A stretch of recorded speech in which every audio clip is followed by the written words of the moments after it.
Partons tout de suite en Israël, à Jérusalem. Vous retrouvez Igor Saïri, vous êtes l'envoyé spécial de BFM TV sur place.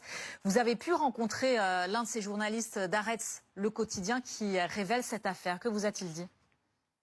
Ouais, ce journaliste de Haaretz que nous avons rencontré avec Fantine Danzer persiste et signe. C'est donc l'une des trois plumes qui a mené cette enquête pour le journal quotidien israélien et qui a fait témoigner au moins 5 soldats de l'armée israélienne présents à Gaza. Et oui, il nous explique qu'il y a eu bien ordre de la hiérarchie de disperser les foules de Gazaouis venant chercher de la nourriture dans ces centres de distribution pour tenter de contrôler cette masse de population parce que les soldats israéliens à Gaza n'ont pas d'autre moyen de communiquer avec les Gazaouis parce qu'ils n'ont pas d'autre personnel pour gérer cette distribution d'aide humanitaire. Ils n'ont que les armes à feu pour pouvoir communiquer avec les Gazaouis. Voilà, ce sont ces mots qu'il a prononcés. Ils ne sont pas formés pour ça, ces jeunes soldats. Il n'empêche que tous les jours, cela fait des morts civils, non armés, qui étaient simplement venus pour se nourrir. Ces 400 de distribution à Gaza, sur une période aussi courte, ne peuvent mener qu'à ce chaos et qu'à ce drame. Et non, Benjamin Netanyahou et Israël Katz n'ont pas raison de dire que ces témoignages sont faux.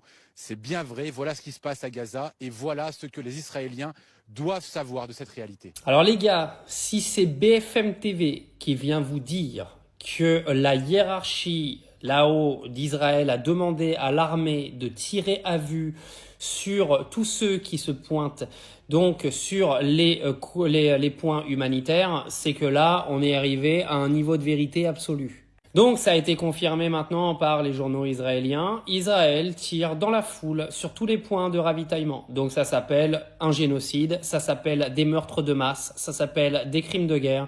Et tous ces jeunes soldats qui font ça, ils ont beau être jeunes ou pas jeunes, devront tous répondre soit devant la justice ou soit devant leur karma une fois que tout ça sera terminé. Donc là, arrive un moment, on ne peut plus se taire. Il faut que cette vidéo, là, vous la prenez chez moi, n'importe où, je m'en fous. Moi, je suis pas là pour faire des vues, je m'en carre le cul.